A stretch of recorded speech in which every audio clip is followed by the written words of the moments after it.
Hello, in front of me I've got TCL 30 SE and Samsung Smart TV. In this video I'll show you how to cast screen from smartphone to TV using YouTube app. In the beginning, on your smartphone, enter YouTube app and make sure that both devices are connected to same Wi-Fi.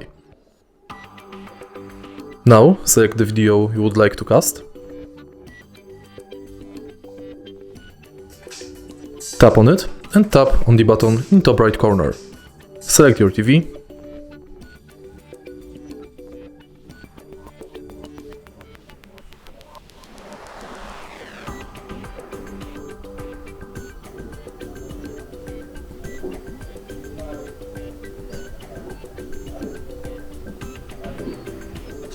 And it's done. If you find this video helpful, please leave like, comment and subscribe.